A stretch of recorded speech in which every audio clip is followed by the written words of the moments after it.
નમસ્કાર, આપ જોઈ રહ્યા છો કરંટ ટોપિક અને આપની સાથે હું છું વૈભવી। દર્શક મિત્રો, કરંટ ટોપિકમાં આજે ખાસ એ વિષય પર વાત કરવાની છે કે જેના કારણે તમામ લોકો અત્યારે પીડાઈ રહ્યા છે। આપણે રોજબરોજ એ કિસ્સા સાંભળી રહ્યા છે કે યુવાનો છે તેમને હાર્ટ એટેક આવી રહ્યા છે। હાર્ટ એટેકના કિસ્સાઓનું પ્રમાણ દિવસે ને દિવસે જે રીતે વધી રહ્યું છે તે હવે ખૂબ ચિંતાનો વિષય પણ બન્યો છે। આપણે જોઈએ છે કે રમતા રમતા કોઈ વ્યક્તિ પડી જાય છે અને બાદમાં ખબર પડે છે કે તેને હાર્ટ એટેક આવ્યો હતો અને હાર્ટ એટેકના કારણે તેનું મૃત્યુ થયું છે।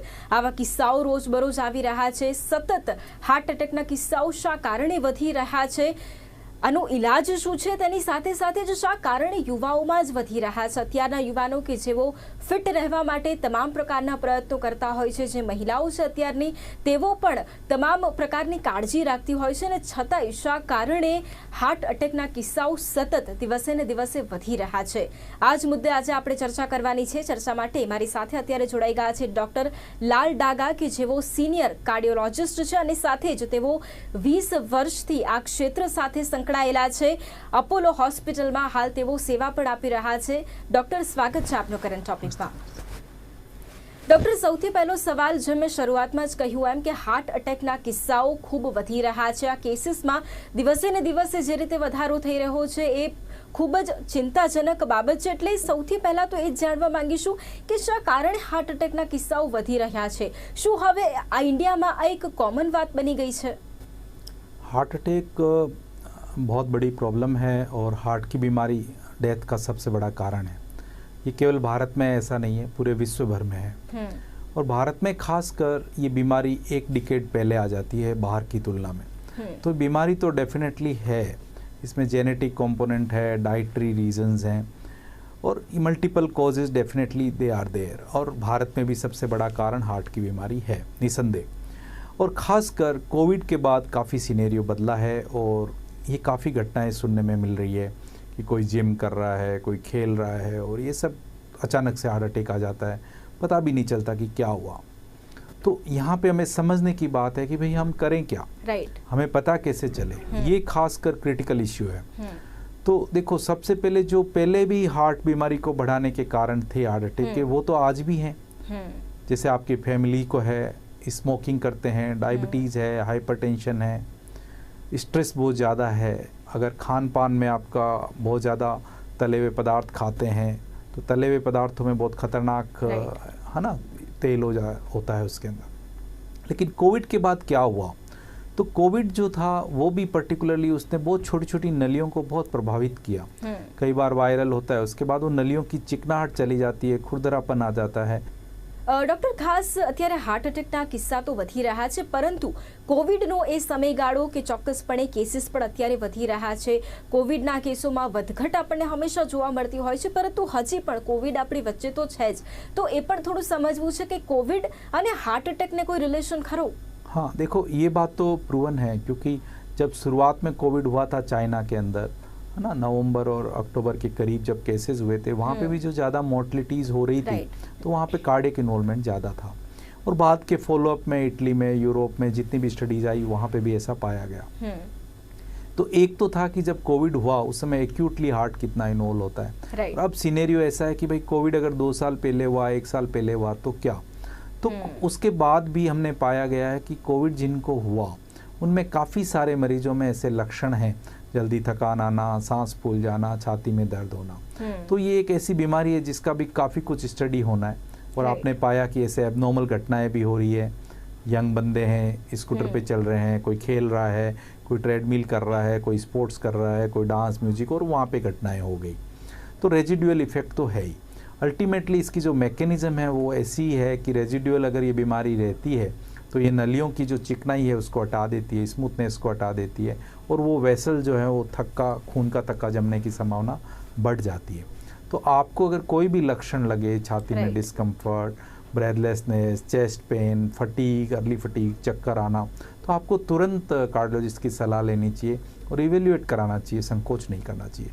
और सबसे महत्वपूर्ण बात, अगर आपके अंदर diabetes, blood pressure, family history पुराने वाले सब रिस्क फैक्टर्स हैं, तब तो आपको तुरंत और ज़्यादा करना चाहिए क्योंकि वो इसको और एग्जेजरेट कर सकता है। બિલકુલ ડૉક્ટર, ચોક્કસપણે જે રીતે યુવાનોમાં અત્યારે હાર્ટ એટેકનું પ્રમાણ ખૂબ વધી રહ્યું છે એના વિશે થોડું વિસ્તારથી સમજીશું જ, પરંતુ તે પહેલાં હાર્ટ એટેકના સિમ્પટમ્સ વિશે પણ થોડું સમજવું જરૂરી બને છે, કારણ કે ઘણી વખત એવું હોય કે કોઈ વ્યક્તિને હાર્ટ એટેક જ્યારે તેને આવી રહ્યો હોય ત્યારે ઘણી વખત શરૂઆતનો એ પીરિયડ કે વ્યક્તિ ખૂબ જ એને નોર્મલી લેતો હોય છે અને બાદમાં તેને વધી જતું હોય છે. આવા કિસ્સાઓ પણ આપણે જોયેલા છે, એટલે થોડું સિમ્પટમ્સ વિશે પણ સમજવા માંગીશું.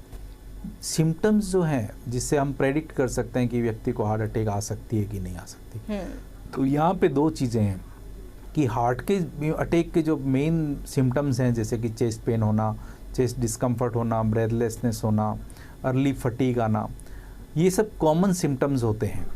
लेकिन इसके साथ अलग क्या सिम्टम्स होते हैं, जैसे कंधों में दर्द होना, आर्म्स में दर्द होना, जो पेन होना, या ऊपर के पेट के हिस्से पे पेन होना, या फिर जलन जैसा फील होना और एबनॉर्मली बहुत ज़्यादा फील होना.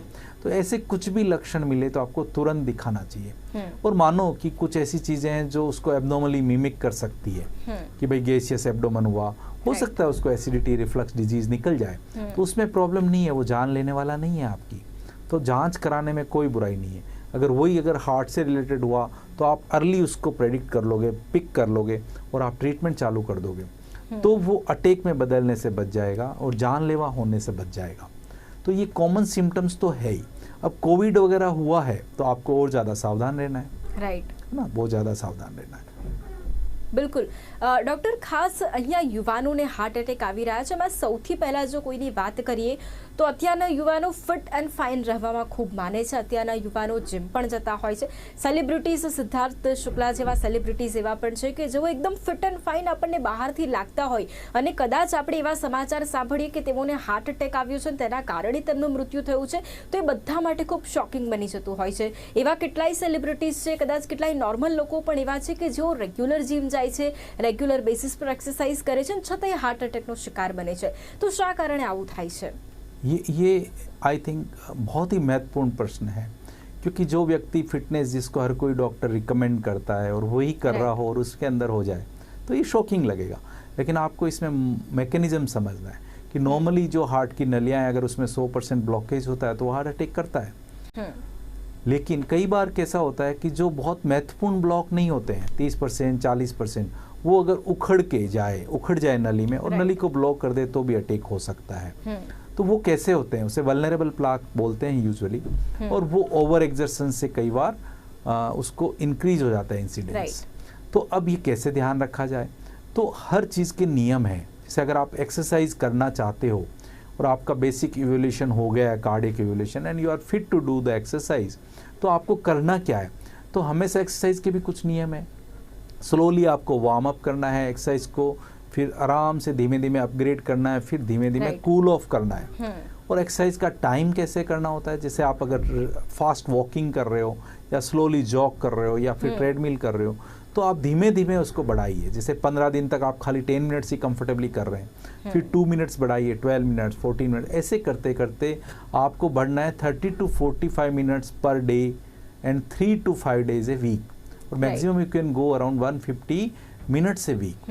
द सेकेंड थिंग ये होती है आपकी यूजुअली एरोबिक एक्सरसाइजेस, है ना. उसके बाद में आप क्या है, अगर आप चाहते हो कि मसल इंक्रीजिंग या जो आपके मसल बिल्डिंग एक्सरसाइजेज होती है, वो स्लोली आप वेट लिफ्टिंग वगैरह एक्सरसाइज करते हैं, उसका भी बेनिफिट है.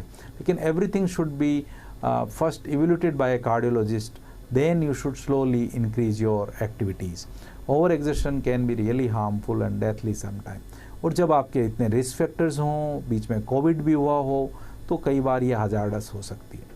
બિલકુલ ડૉક્ટર, ખાસ અહીંયા મહિલાઓની પણ વાત કરીશું. મહિલાઓ ચોક્કસપણે ઘણી બધી કાળજી રાખતી હોય છે, રેગ્યુલર બેસિસ પર મહિલાઓ એક્ટિવ પણ ખૂબ રહેતી હોય છે, પરંતુ છતાં પણ તેઓમાં પણ હાર્ટ અટેકનું પ્રમાણ ખૂબ વધી રહ્યું છે. જે યંગ ફિમેલ છે તેમનામાં પણ ખૂબ વધી રહ્યું છે. તો મહિલાઓમાં જે હાર્ટ અટેકનું પ્રમાણ વધ્યું છે તેનું કારણ શું છે? ये एक बहुत ही चिंता का विषय है, लेकिन ये है, सच में है ऐसा. क्योंकि हम जब शुरू के सालों में प्रैक्टिस में देखते थे तो young woman hardly they use to come with attack, बहुत कम होता था उनके अंदर. लेकिन अभी रिलेटिवली फ्रिक्वेंट है कि पहले आप देखते ही नहीं थे, और अभी हर महीने 2-4 केस आप ऐसे देखते हो जहाँ पे यंग फीमेल्स हैं और उनको हार्ट अटैक आ गया और आपको ट्रीट करना पड़ता है.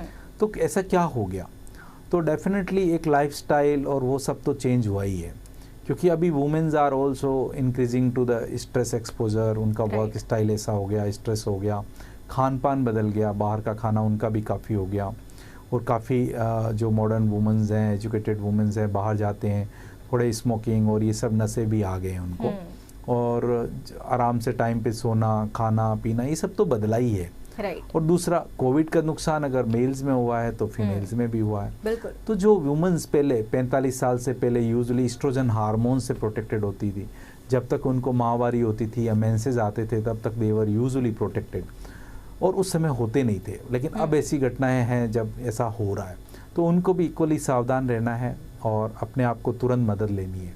क्योंकि दूसरा एक बहुत बड़ा चिंता का विषय है, वो खाली भारत में नहीं, वर्ल्ड वाइड है, और यहाँ पे तो और भी ज़्यादा है, कि यूजुअली अगर 10 हार्ट अटैक के मरीज हैं और 5 या 6 लोग अस्पताल पहुंचते हैं, तो वुमन तो खाली 2-3 ही पहुंचती है। बिल्कुल। तो ये जो नेग्लेक्ट का पार्ट है सोसाइटी में, या उनकी कंप्लेन के प्रति ध्यान नहीं देना, ये तो एकदम बहुत बड़ा गुनाह हो जाएगा। ऐसा कभी नहीं करना चाहिए।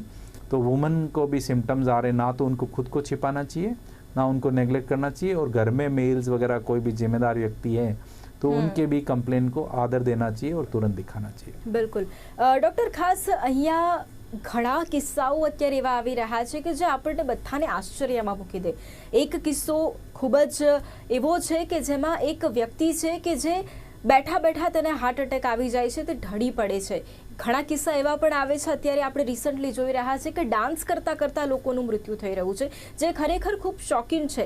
એક સેકન્ડે વ્યક્તિ આપણને હસતો રમતો દેખાતો હોય ને બીજી તરફ એ વ્યક્તિ અચાનક જ ઢળી પડતું હોય, આ ક્યારે થઈ જાય છે ખબર નથી પડતી। તો આની પાછળનું પણ શું કારણ છે કે એક તરફ વ્યક્તિ આપણને ખૂબ હસતો દેખાઈ રહ્યો છે, કોઈ વિચારી પણ ન શકે કે બીજી સેકન્ડે આની જોડે થવાનું છે શું, તો આ કેમ થઈ રહ્યું છે? देखो, ये बात तो स्वाभाविक है कि हर एक को शौक लगेगा ही। जो नॉर्मली व्यक्ति आपके साथ बैठे हैं, यंग हैं या एक्टिव हैं, और अचानक से घटना हुई। लेकिन खासकर कार्डियक इवेंट्स जो हैं, हार्ट के अटैक्स के इवेंट्स हैं, वहाँ पे ऐसा होता है।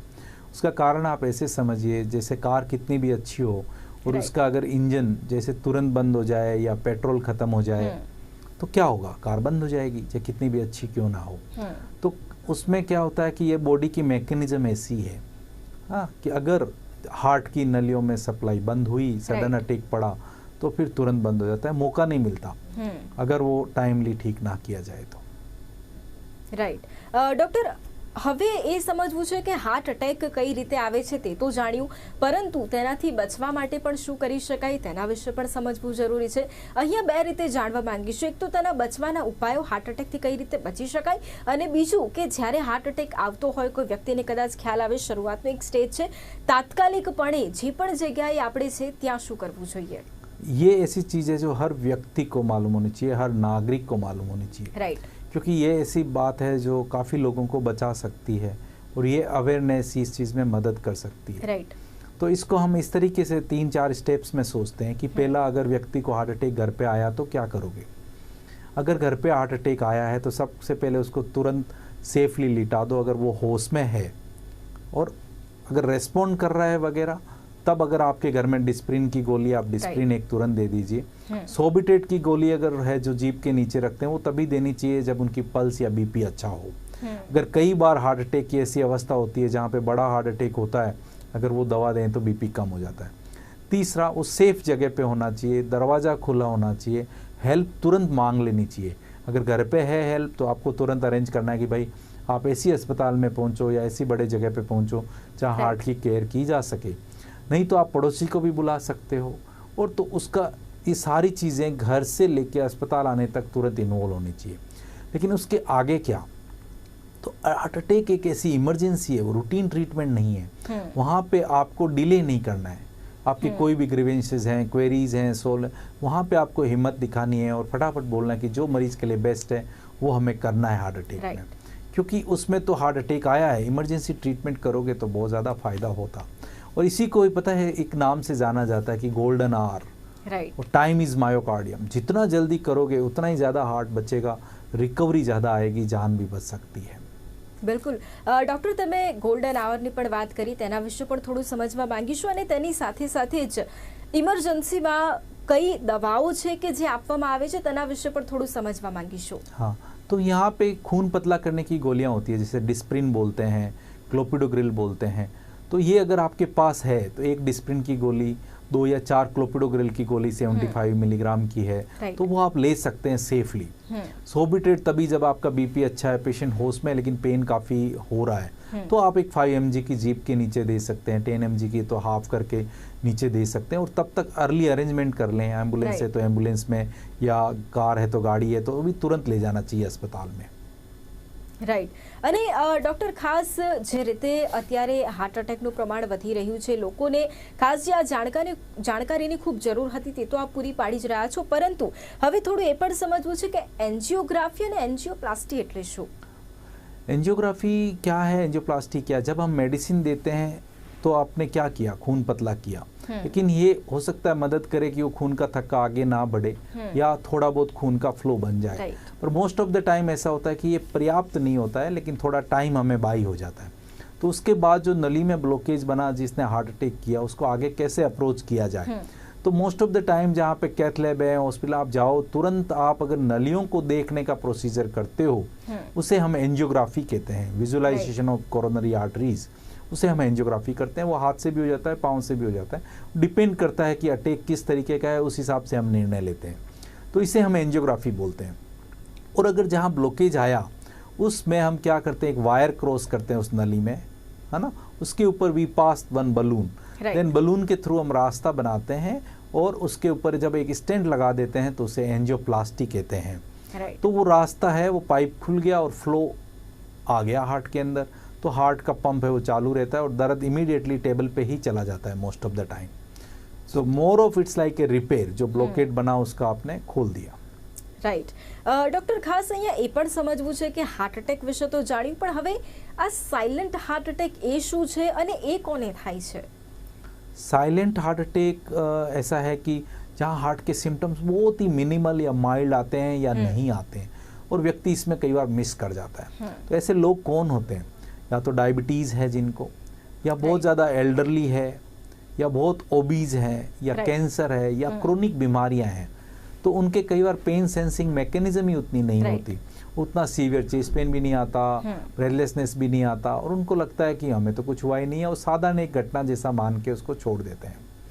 तो वो तो लोग वैसे ही रिस्क के प्रति ज़्यादा हैं, उनका तो वैसे ही रूटीन में इवोल्यूशन होना चाहिए। और अगर पहले ही इवोल्यूशन हो जाएगा, हमारे ध्यान में रहेगा, तो इस तरह की घटनाएं होने की संभावना कम होती है। साइलेंट बने कि सिम्टम्स एकदम है नहीं, या फिर एकदम माइल्ड या मिनिमल है और अटैक आ गया, तो ऐसे केसेस में और ज़्यादा सावधान रहने की बात है। और कौन लोग होते हैं वो तो मैंने आपको बता ही दिया। રાઈટ, બિલકુલ। અને ડૉક્ટર, ખાસ અહીંયા બીજો એક સૌથી મોટો સવાલ કે ચોક્કસપણે દરેક લોકો એની ચિંતા કરતા હશે કે ટ્રીટમેન્ટ લીધા બાદ પણ હાર્ટ અટેક તો આવે જ છે, આવા કિસ્સાઓ પણ આપણે જોયા છે, તો એ શા કારણે થતું હોય છે ને એ સમય દરમિયાન શું કરવાની જરૂર છે? तो ट्रीटमेंट जैसे आपने किया कि नली में हार्ट अटैक जहाँ आया उस नली को खोल दिया और ठीक कर दिया, तो आपने खाली उसी पार्ट का हिस्सा ठीक किया। कई बार होता है दूसरी नलियों के पार्ट में भी वो पार्ट बीमारी हो, दूसरा जहाँ ठीक हुआ वहाँ ठीक किया, पर ये प्रॉब्लम तो पूरे शरीर की थी और सिस्टम की थी, तो खून को थक्का बनने की प्रवृत्ति रहती है। और चौथा कारण, जैसे कई बार स्टेंट जो है वो मेटल है और उसके ऊपर दवाई रहती है, कई लोग उतना टॉलरेट भी नहीं करते हैं उसको, और भी कई कारण होते हैं जिसमें अगर वो बॉडी ने एक्सेप्ट नहीं किया और वहाँ खून का थक्का जम गया तो दोबारा भी नली बंद हो सकती है। ऐसे परसेंटेज कम होती है, 3-4%, 2-3%, लेकिन होती है, किसी में आ सकती है, तो सावधानी उसके बाद और ज़्यादा बन जाती है। तो जो आपको फॉलोअप बोला है कि 7 दिन बाद आना है, 15 दिन, महीना भर बाद रेगुलर दवाइयाँ लेनी है, उसमें कोई आपको लापरवाही नहीं करनी है। और यूजुअली 3-4 महीने तो लग जाते हैं जब स्टेंट बॉडी का प्रॉपर नॉर्मल पार्ट बनता है, तो ये समय बहुत सावधानी से निकालना चाहिए और बाद में भी रेगुलर फॉलोअप करना चाहिए ताकि आगे बीमारी ना आए। और यहाँ एक सबसे बड़ी बात मैं आपको जो बताता हूँ वो ये है कि एक व्यक्ति जिसको हार्ट अटैक नहीं आया, उसकी जितनी रिस्क है वो रिस्क 3 गुना उस व्यक्ति में हो जाती है जिसको एक बार अटैक आ चुका है। तो इसलिए और भी ज़्यादा सावधान रहना, रेगुलर मेडिसिन लेना, रेगुलर टेस्ट कराना, डाइट और बॉडी फिजिकल एक्टिविटी, ये सब जितने प्रिकॉशंस तरीके से बताएं वो अपनाने चाहिए जीवन में।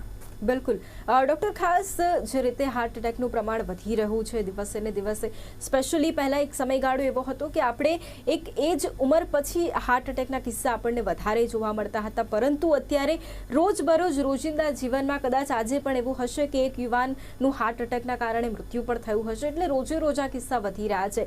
એટલે હવે હાર્ટ એટેકને પ્રિવેન્ટ શું કરી શકાય, અને કરી શકાય તો કઈ રીતે કરી શકાય, કે જેમાં ખાસ લોકોએ જાગૃતતા રાખવાની પણ જરૂર છે અને આના વિશે समझवानी पण जरूर है. तो ये टॉपिक अपने आप में बहुत बड़ा टॉपिक है, लेकिन ये कम्युनिटी, कंट्री, सोसाइटी सबके पर्पज से देखा जाए तो बहुत ही ज़्यादा अत्यंत महत्वपूर्ण है. राइट. क्योंकि आप अगर बीमारी होने से पहले ही कर लेंगे ठीक, तो वो सबसे अच्छी सिचुएशन होती है. तो prevention is better than cure. Right. तो प्रिवेंट कर लिया, बीमारी नहीं आई, तो क्योर तक जाने की नौबत ही नहीं आई. तो आप शुरू से ही यंग बंदा है, अगर उसकी फैमिली हिस्ट्री है हार्ट अटैक की, डायबिटीज है, तो वहीं से शुरू कर दो उसका वर्कअप करना. 20-25 की एज पे ही कर दो, क्योंकि कई बार एबनॉर्मल घटनाएं साल में 2-4 ऐसी भी होती है जहाँ इस एज में भी 20-25 की एज में भी लोग प्रभावित हो जाते हैं. राइट. तो आप वहाँ से ही ध्यान रखिए. फिर रिस्क फैक्टर पे काफ़ी कुछ हो चुका है कि भाई हमें पता है कि स्मोकर जो होते हैं उसमें 4-5 गुना रिस्क हो जाती है. डायबिटीज़ है, हाइपरटेंशन है, फैमिली हिस्ट्री है, ये सब हमें कारण पता है. तो उनका अर्ली कार्डियक चेकअप कर लो, कार्डियोलॉजी कंसल्ट कर लो, है ना. तो ये सब कर लिया आपने, तो फिर क्या आती है बात, सबसे पहले डाइट, सेकंड है फिजिकल एक्टिविटी, थर्ड अगर इन सब में से कोई भी रिस्क फैक्टर है तो उसका ट्रीटमेंट. अगर ये तीनों चीज़ें हमने कर ली तो 90% चांस है कि आपकी रिस्क कम हो जाए. और फिर रेगुलर फॉलोअप में रहेंगे. अगर किसी में फिर भी बीमारी आपके प्रिकॉशंस पे थोड़ी हावी पड़ रही है या भारी पड़ रही है, तो आप ट्रीटमेंट को उसी हिसाब से अपग्रेड कर सकते हैं, तब भी आप इमरजेंसी की तरफ नहीं जाएंगे. तो ये हो गया अपना प्राइमरी प्रिवेंशन. सेकेंडरी प्रिवेंशन है कि हो गया अटैक, आपने मौका मिला, आप ट्रीटमेंट भी हो गया. अब उसके बाद ना हो वो और भी महत्वपूर्ण है, क्योंकि आपको नॉर्मल व्यक्ति से 3 गुना रिस्क है. राइट. तो वहां पे भी ये सारे प्रिकॉशंस चालू रहते हैं दवा के साथ, उसे हम सेकेंडरी प्रिवेंशन बोलते हैं. तो वो भी बहुत महत्वपूर्ण है. तो प्रिवेंशन जो है ना, वो उस पर सबसे ज़्यादा काम हमने करना चाहिए. और अगर किसी फादर को आया तो उसके बच्चों में भी रिस्क रहती है ज़्यादा जेनेटिक, तो वहाँ पे भी ध्यान रखना चाहिए. બિલકુલ. તો ડૉક્ટર, ખાસ આજે લોકોને ચોક્કસપણે ખબર પડી હશે, કારણ કે હાર્ટ એટેકના કેસીસ તો વધી રહ્યા છે, પણ લોકોમાં જાગૃતતા હજી પણ ઓછી છે, આપણે સ્પષ્ટપણે જોઈ રહ્યા છે. કારણ કે યુવાનોમાં અત્યારે જે રીતે હાર્ટ એટેકનું પ્રમાણ વધી રહ્યું છે, છતાં પણ યુવાઓ ફિટ એન્ડ ફાઇન રહેવા માટે જેટલી મહેનત કરતા હોય છે, તે ખરેખર આ બીમારીઓથી પણ તે બચી શકે તે માટે કદાચ તેઓ નથી પણ કરતા હોતા, અને એના જ કારણે ઘણી વખત હાર્ટ એટેકનું પ્રમાણ પણ વધી જતું હોય છે. કોવિડ કે ચોક્કસપણે આપણી લાઈફને ચેન્જ કરી નાખી છે કોવિડે, ચોક્કસપણે, પરંતુ એ કોવિડમાં પણ આપણે ખાસ કેવી રીતની પ્રિકોશન ધ્યાન રાખી શકીએ તેના વિશે પણ આજે તમે સમજાવ્યું છે. તેની સાથે સાથે જ મહિલાઓને પણ ખ્યાલ આવ્યો હશે, જે યુવાનો છે કે જેઓ ખરેખર રમતા રમતા ઢળી પડે છે, તેમણે કઈ બાબતોનું ધ્યાન રાખવું પડશે, અને તેની સાથે સાથે દવાઓ કઈ રીતના મહત્વપૂર્ણ છે, કઈ રીતે જાતે ડૉક્ટર ન બનીને ઘણી વખત, પરંતુ ખરેખર ડૉક્ટર પાસે જઈએ અને તેમને જ કન્સલ્ટ કરીએ, તેમની સલાહ અનુસાર કરીએ. ચોક્કસપણે દરેક વ્યક્તિમાં આજે એ જાગૃતતા આવી હશે, અને તેમને પણ એ ખ્યાલ આવ્યો હશે કે કઈ રીતે હાર્ટ એટેકના કેસો તો વધી રહ્યા છે, પરંતુ આપણે તેનાથી કઈ રીતે બચી શકીએ. ડૉક્ટર, અમારી સાથે આપ આજે આ ચર્ચામાં જોડાયા, આપનો આભાર. Thank you very much. Thank you madam. તો બિલકુલ દર્શક મિત્રો, કરંટ ટોપિકમાં હાલ બસ આટલું જ. ફરી મળીશું એક નવા વિષયની સાથે. ત્યાં સુધી રજા આપશો. નમસ્કાર. Thank you.